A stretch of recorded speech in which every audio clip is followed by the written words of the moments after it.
But the WWE Network, I remember fondly because it was so easy to navigate. If I remember correctly, it was to the point where you could type in a match and you'd be able to pull it up exclusively from the pay-per-view it was linked to.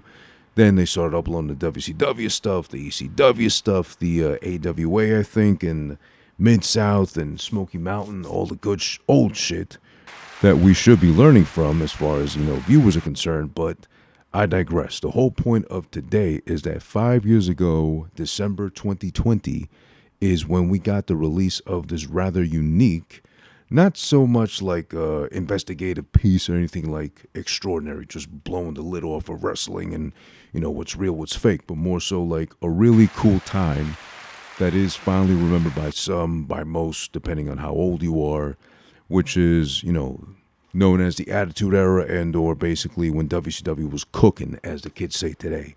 And I'm referring to Bill Goldberg's Streak, exactly as presented by this doc right here, which debuted again 5 years ago, give or take December 2020 on the WWE Network, called WWE Untold, Goldberg Streak. Very simple, to the point, but part of the WWE Untold series, which were a bunch of docs that did like, specific time frames or occurrences in the world of wrestling from back whenever, and just highlight that specifically. So just in case you're not familiar with Goldberg's Streak, it's basically him in the very smallest minimal nutshell. Basically, it's him being undefeated for, according to WCW, which was never proven to be factual or legitimate or not, 173 straight matches with no losses until he got poked and prodded by a cattle prod of all things. Like, what was it called, a cattle prod? I forget. Was it a stun gun or some long baton looking thing that has electricity at the end? Got shocked, kayfabe or for real. I don't know. Goldberg's weird like that. He really is into pain and torture and punishment for the sake of not even, he'll say, selling for the audience or making them appreciate and, enjoy themselves. But I think more to feed into his own ego of the character of Goldberg that was built and presented to him, not so much so that he was already Bill Goldberg, the unbeatable 173 matches straight with no losses type of guy that came to the execs of WCW and said, you know what, let's do this Bill Goldberg thing. I'm undefeated. I'm this and that and the other. It was catered and given to him. He took it and ran with it, made it work as it, he did with Goldberg. But that cattle prod shit and some other shit he's done since, and way far removed from when that happened, seems to prove that Goldberg is getting ahead of himself, or has been getting ahead of himself for the longest time, to the point where now I think, oddly enough, they released this, mind you, for free on YouTube. So now it's not like, oh, well, the WWE Network isn't here in the States no more. No, you don't need to worry. You don't need to worry, excuse me. It's on YouTube. It's on the WWE channel on YouTube for free. Of course, you got to skip through some ads or some ad break point, but, for free, you can't beat that. And it's a pretty good little doc just because it highlights, again, that time and era of WCW when they were really doing well as far as Goldberg Streak. They did a lot of other things well. They had a lot of great performers at the time, but primarily we're focusing on Goldberg because that's the whole point of the WWE Untold, Goldberg Streak, obviously. So it goes through 173 guys, no women, of course. Goldberg wasn't about beating up women, so we'll give him that much credit. Beat up 173 guys straight until he lost to Kevin Nash due to interference from Scott Hall. I think they were NWO Wolfpack at the time. Yeah, Scott Hall basically jumps on the apron, dressed up as a security guy from the outside, jabs him in the chest with the cattle prod, whatever. The best acting Goldberg's done up until that point, because he was committed to the bit of getting shocked dead and center in the chest with that cattle prod, going down, and as he's getting pinned, after getting powerbombed by Kevin Nash, as he's getting pinned 1, 2, 3, he's like just convulsing too, still in place. So kudos to Bill Goldberg for doing some of the best acting by finally losing, because it took 2 guys and a cattle prod to take his ass down because he was indestructible and unbeatable otherwise. I like that part. It's a little fast forwarding towards the end of the doc, but again, it's really just recapping, the aura, the legacy, the coolness of Goldberg at the time. And yes, he came after Austin with the bald head and the black tights and boots. But, and not to say Stone Cold Steve Austin wasn't a great worker himself. He obviously was before, the neck injuries and the knees and shit pretty much pulled the rug from out under him as far as performance in the ring is concerned. Steve could hang. Steve was doing this thing back, if you ever saw, his stunning Steve Austin era when he had a lot of hair back in WCW. But Goldberg was impressive. And I bring this up, too, as a point because I saw recently, I think it might have been this video or some video on YouTube where some guy, fan, of course, was comparing Goldberg to the Ultimate Warrior as far as, like, not great on the microphone, bland at most in the ring, and then that sent me off to the point where I wrote a whole essay in response to the guy making, I'm not going to say valid points like I'm right, you're wrong, you're, so stupid or whatever, but more like you can't compare Bill Goldberg to the Ultimate Warrior. As much as Goldberg isn't so popular right now, and as much as we really don't want to see Goldberg take on Gunther at the next Saturday night's main event, I believe July, whenever it is, I'm looking at it right now. Give me a sec.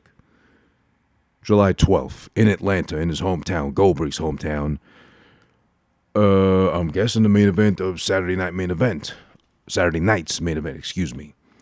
So it'll be interesting to see that main event, not so much for the most likely short match, hopefully, we get between Bill Goldberg and Gunther, but more so if they're going to bring one, Jesse the Body Ventura back, excuse me, and two, if they do and they make him stay for the main event, Goldberg-Gunther, what's he going to say in this case? Is he going to rag on Goldberg for being too old? Is he going to rag on Gunther for being a two-time champion and only now Goldberg takes notice to him enough to want to take the title off him at nearly 60? I think Goldberg's 58 right now. And, of course, Goldberg's been talking a lot of shit about, well, I built a legacy, I'm practically an icon, so it doesn't matter if I'm 2 years shy of 60, 58, I'm still getting back in the ring, I'm smaller, I'm older, I'll still kick your fucking ass if you let me, if I let you live enough to let me not kill you, but just bring you close to the edge of death by kicking your ass so much that you'd rather wish you were dead because of Goldberg. Goldberg's full of himself, but not so much in an egotistical asshole dickhead way. It's more of just like, I think he's buying way too much into his character.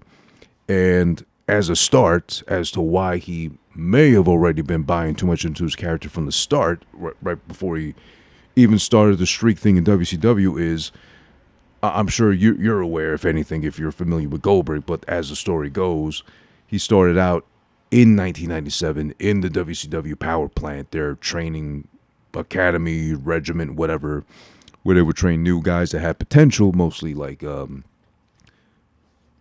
indie wrestlers and or bodybuilders and or guys that kind of like a very early version of NXT, what they do right now at the Performance Center, like guys, primarily guys, not necessarily into wrestling or that ever wrestled, but more like they had the look and the size and the appeal, and all they needed was the training to be convincing. So here steps in Bill Goldberg, who was already known by Sting and Lex Luger, apparently, shout outs to both of them, as being a gym rat and someone they respected, but they kind of like egged him on into fucking doing it. So he took the bait.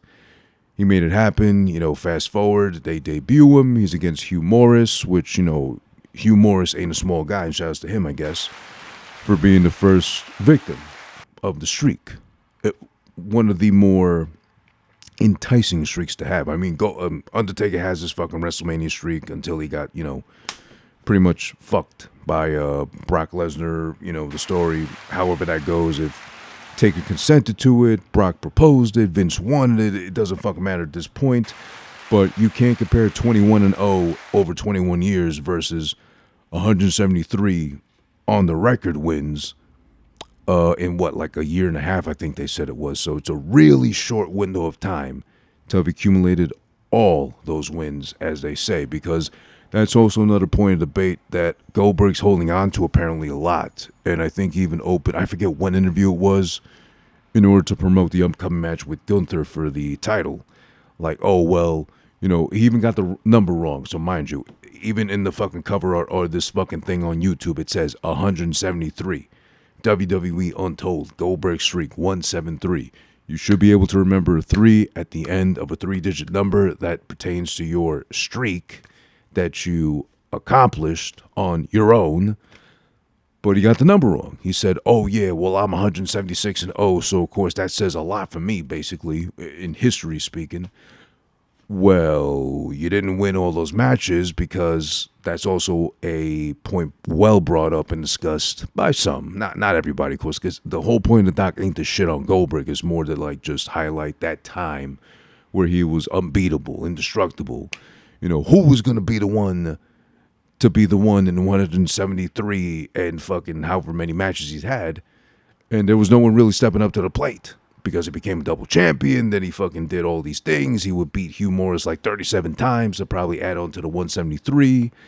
And then, I forget who it was in the doc, but they made the joke of basically like, oh, well, does that mean like on weekends Goldberg was having like 8 matches that were like, just not taped or never shown to nobody, and we're just like tallying them down and taking them at their word? Well, why not? It's Bill Goldberg. He's probably beaten 8 guys in one sitting whenever he fucking goes, right? And then you got at some point in that interview where he said, quote, 50% of me is better than 99% of the pricks on the planet.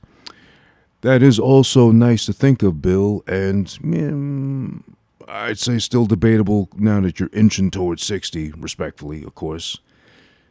Funny you bring that up when the 1% that you might not be better than, you're probably busy trying to kill them, either career-wise or literally trying to kill them, when, if you remember back in 2019 at the Super Showdown show over in, oh God, I always forget what this place is called, Saudi Arabia? I guess, whatever, shouts over there.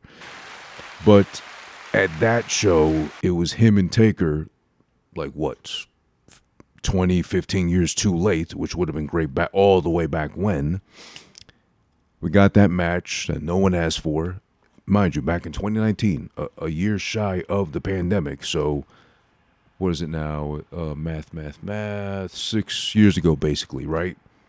We got that match where he tried to get Taker up for a jackhammer and dropped him on his neck. Almost killed him.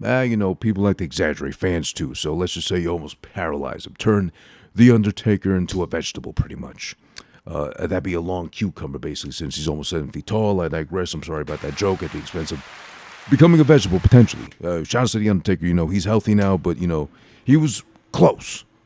And as I quote, at the WWE Super Showdown 2019 Saudi Arabia, a botched jackhammer, as I just described, nearly dropped the Undertaker on his head.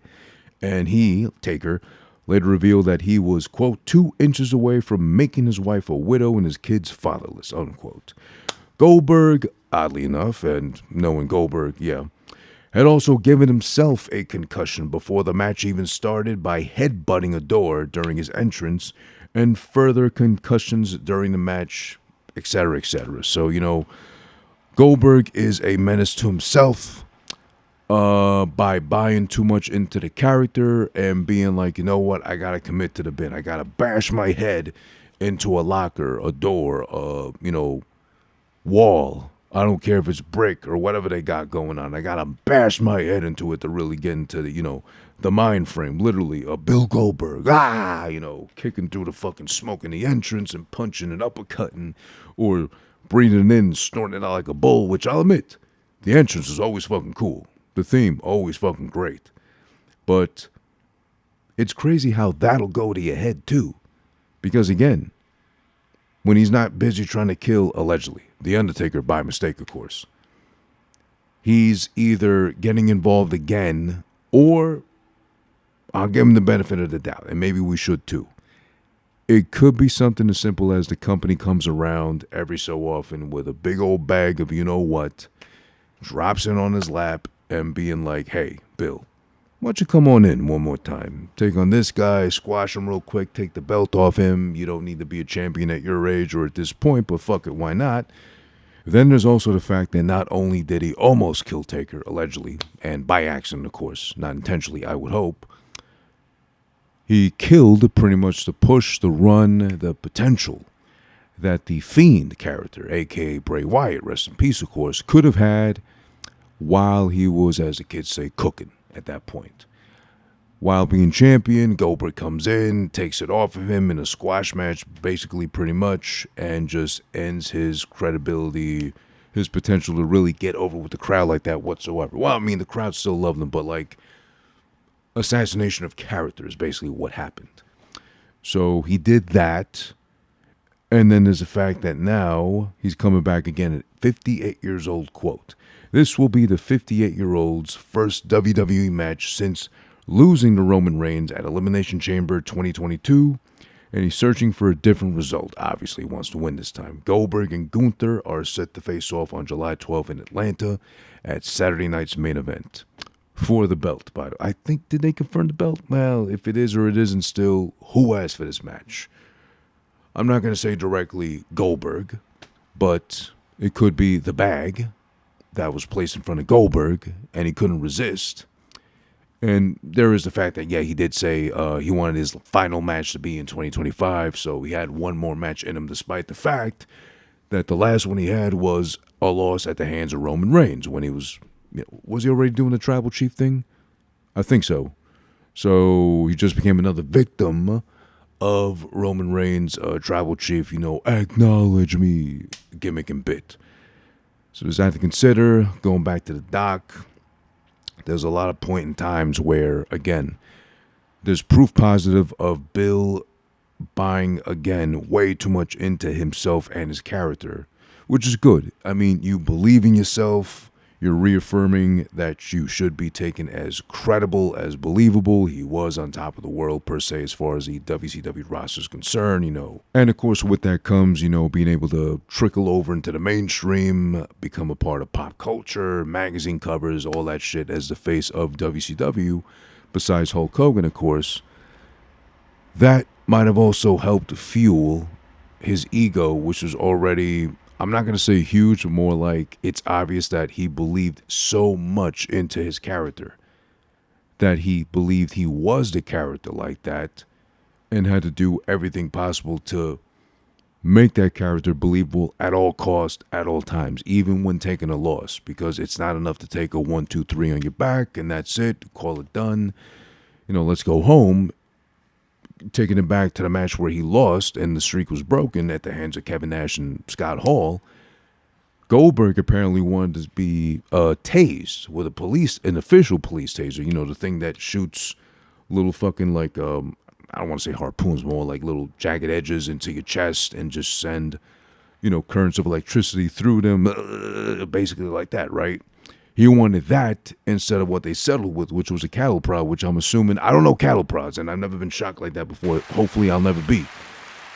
It seemed like the lesser of the two as far as, a human could take it, but then it's also made for a cattle, so I don't know how that really balances out. So Goldberg is a badass, I guess, is the point he wanted to get across the whole time. Even in loss, you gotta give the guy credit and respect for, being a tough ass, a hard ass, a badass that lost like a badass would, basically.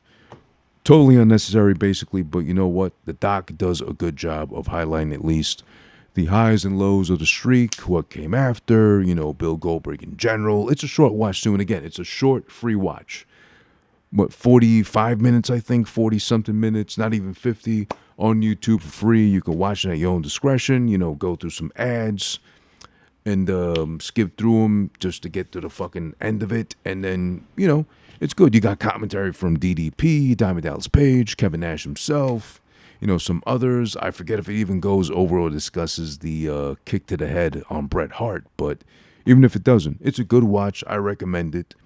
But also, I recommend Bill Goldberg, please reconsider, and or the company, TKO WWE at this point, to please not go through with this match. We don't need it. It's already too late, of course. He already did his segment on Raw where he's calling out Gunther directly to his face and making it happen. Gunther, you're next. Basically, right? So we're too late. But there's got to be something that can be done to sabotage the potential of the match actually happening or happening whatsoever. Because, again, we do not need it. We don't want it.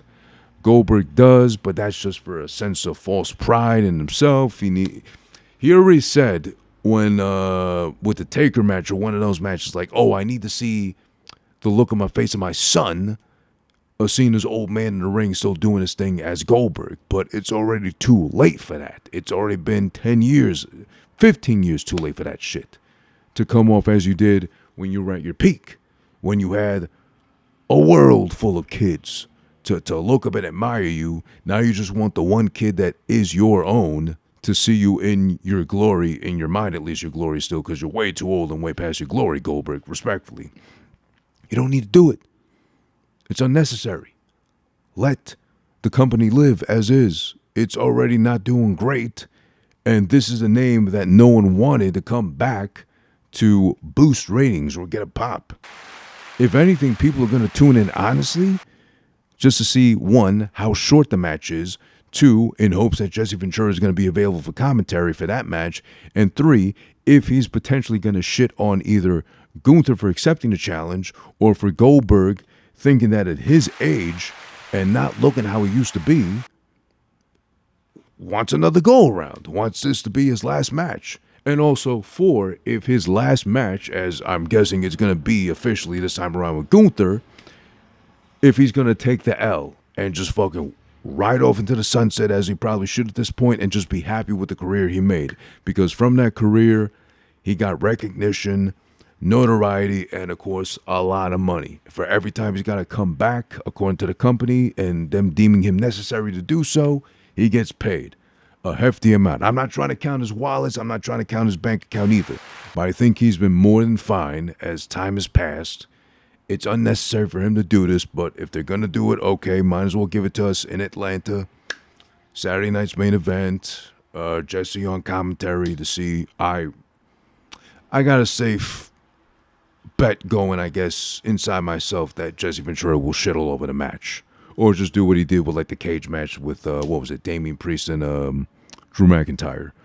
But besides all that, besides the open plea to please Goldberg, just, slip coming out the shower, I don't know, fall down some stairs, you're a hard ass, you want to go out the way of a hard ass. I'm not saying die, I'm not saying that, but just, twist your ankle a bit, I don't know, separate your shoulder, bash your head into something hard enough, it'll take you out of the match in time for July 12th. We don't need it, we don't want the match. You don't need a last match, you're good, brother, please. But going back to the doc, WWE Untold, Goldberg Streak, out of a score of 0 to 4, and or the unique system that I came up with, which ranges from, 0, which is 1, meh, 2, 3, oh, and 4, ah. I'll be honest, I'm a fan of this one, as I was back in 2020 when it first debuted, and I was able to watch it on the WWE Network, now available on YouTube for free on the WWE channel. I'm going to go ahead and give this one a 2, which is a okay, not a bad watch, enjoyable, nothing really new you didn't know already potentially about Goldberg if you read into the streak and everybody alleging, fluffed up numbers, they did it just to make him look good, obviously, too. But it's not a bad watch. It's enjoyable, short, again, now free on YouTube, so no excuses like, oh, I don't have the WWE Network, I'm in the States stuck without it, I need a VPN to fucking reroute my shit and location. No, you don't, none of that shit, no, just YouTube, WWE channel, look it up, or probably just punch in WWE Untold Goldberg Streak, and you'll find it, and you'll be able to watch it and enjoy it. It's a fun little watch, going over a specific time. You don't have to be a fucking buff or a nerd like that to, know your shit. They'll present it to you in a nice, tight little nutshell. So to close this thing out, to end this properly, I am Who This, of course, the host of Who This been watching. You can catch me on the socials at Who This Is One. That is the same exact tag you'll find me on YouTube and or Twitch with as well. This has 2 S's just in case you can't spell or it sounds funny to you like that. That's the way you find me if you want to see more of what I've done, past episodes, whatever else I got going on. And yeah, I appreciate you. Thank you for your time today. Who has been watching? I'll be back with you next time. I saw this coming, and my God, I jumped on it with both hands and been holding on. My ass! My ass! When I think of asses, woman's ass, something comes out of me. I don't eat ice, I kick ice. You stupid eyes! You cannot give up yet. You did not let me or my fat ass down, okay? Yo, it's over. All right, it's over. It's over. Move the mic. Move the mic. Thank you! All right.